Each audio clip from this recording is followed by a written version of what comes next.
All right, it's Friday, 8:33 here on Richmond's Morning News Radio WRVA. Thanks for joining us, everybody.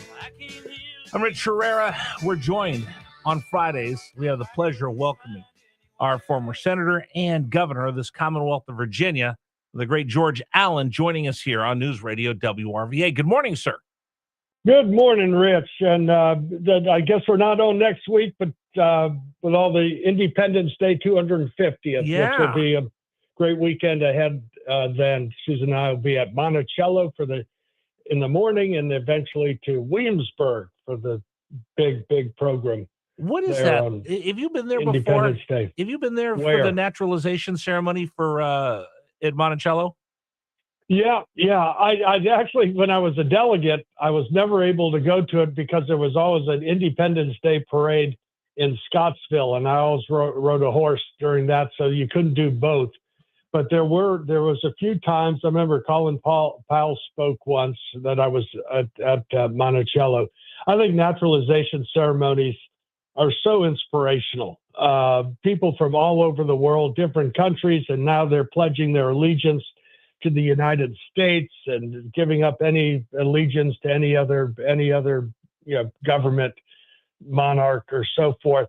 And one of the things, Rich, that I bring up, I didn't intend to do this, but one of the things I bring up is when the Youngkin administration was trying to come up with history standards, one of the suggestions I made to our great Attorney General, Jason Miyares, which he did, was say that for graduating at a bare minimum, for graduating from high school in Virginia, that students should be able to pass the same immigration naturalization test that new citizens have to pass. It's not that maybe it is difficult. If you don't know the answers, everything's difficult. But how come they don't learn that in civics? No, right? Of course. I was just thinking, all right, this is something that doesn't have to be controversial, because you could argue endlessly. And I know when we were putting in our high academic standards when I was governor, the math, the science, the economics, the reading, writing, math, that was fairly easy to get everyone to agree on. The history standards,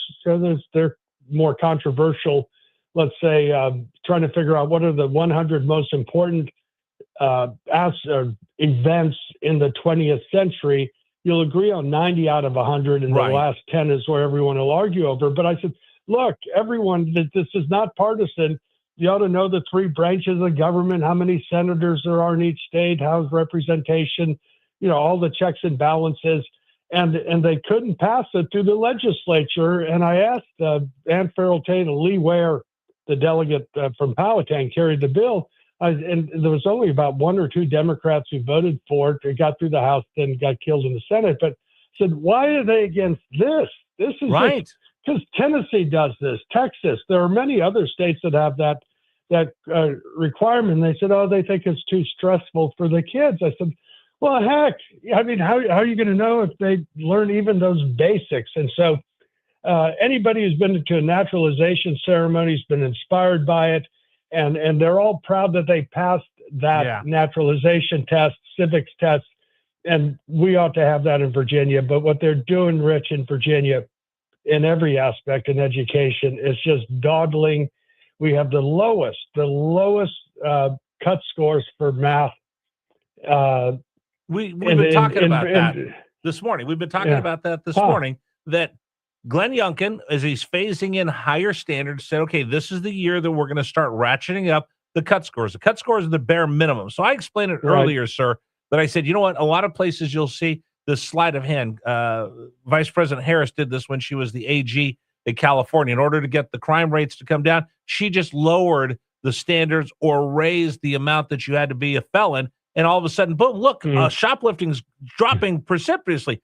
That's because you raised it from $400 to $900 and nobody gets charged anymore. It's not really doing anything. I think there's some sleight of hand going on here. We want to improve the education, but I want to do it after we leave office so I don't have to wear these test scores that are not very good. And we have the lowest cut scores, the lowest minimum, and our kids aren't even hitting that in Virginia right now. That's not leadership. That's not leadership, and that's wrong.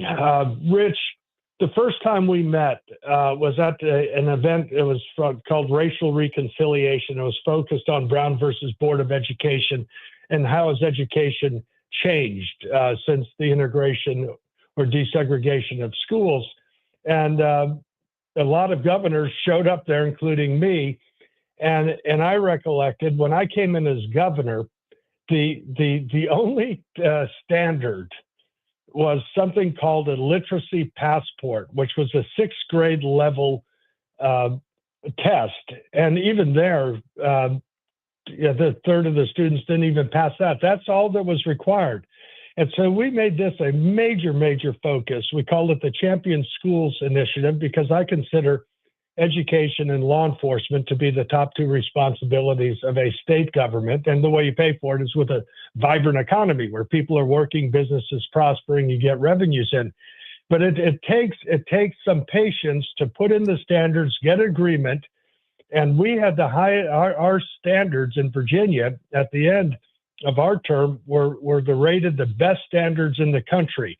Now, it's not just standards. You have to have a test. If you don't have tests, if you don't have assessments, then the standards are a mere suggestion. So you do have to make sure students, 3rd grade, 5th grade, end of middle school, end of high school, have become proficient in reading, writing, math, science, history, economics, and so forth. And a school performance report card is given to the parents so they know how schools are doing. And it's not just how many books are in the library, it's how our students, how are they doing in English and math and science and so forth. And the Youngkin administration was a little slow getting it off and running. Right. But they finally got it done. And it's embarrassing that Virginia has the lowest in the nation English and math standards now for 2 years. We asked the least of any state in this country. The worst. How do you want to be the worst? We want to compete with other states. You want to have better cost of living, cost of doing business, more affordable, more business friendly. Can I cut you off? You need a skilled workforce, and this is a disservice.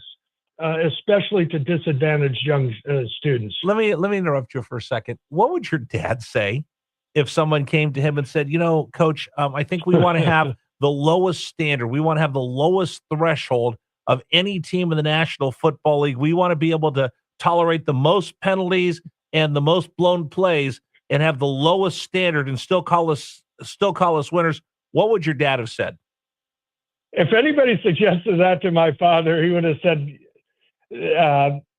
you need to go find someplace else to work. You're not going to work here. I mean, you want a commitment to excellence. You want the best, the fewest mistakes, the best prepared students, and the best prepared, the best educated, the ones who are going to get the best jobs in the future. And so if they delay this another 2 years, and this is in Virginia, again, the lowest in the nation, math and English standards.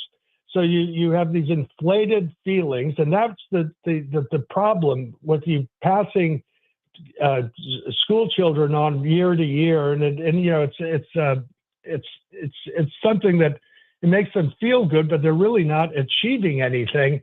And this is in Virginia that we've already had a big gap because our schools were closed and shut down, and the students were muzzled for so long, and it's still remediation trying to get those young students back up to speed. And so Virginia does not want to be last. You want to be, that's what we called our schools champion schools. We had high expectations for the students. And if a student wasn't, say, mastering writing or English or math or didn't get some concept in science, you would get them added help. You'd have tutoring. You may have summer school. But the point is, don't dumb down the standards and have this social promotion of students from grade to grade. And this for Virginia, every Virginian ought to be upset, whether you have children in schools right now or not. It is essential that young people in Virginia are learning these basics, and you should really be ashamed. Anyone should be ashamed that Virginia already has the lowest math and English standards in the nation. You want to be best in the nation, or at least the top 10. And to say we're going to perpetuate this is such a disservice, particularly, again, to disadvantaged or lower income people, students who rely on public schools. And it's absolutely essential that stop dawdling, stop trying to hide failure by lowering scores and making people feel good when really you're not doing them a service. In fact, you're reducing their preparedness in life and for added education. Okay, we only have a minute here, sir, but I do have to bring this up. I find it repulsive that people don't want to take responsibility and have it on their record. I find it repulsive that people want to push this off and we'll just kick the can down the road, because there are kids that are going to graduate the class of 27, 28, 29, 30. They don't have time for us to wait 4 years to raise these standards and help them get the best education possible. You're basically throwing away the class of 27, 28, 29, 30, and all the kids after that. Maybe they benefit, but you've got kids that will seriously fall through the crack because people don't want to take credit for having the lowest test scores in the union. Or take responsibility for it. Yeah, very good point, Rich. And again, it's not doing them a service. You are having these. President Bush called it the soft bigotry of low expectations. No, you want to have high expectations of young people, and with good education, help if they need additional help.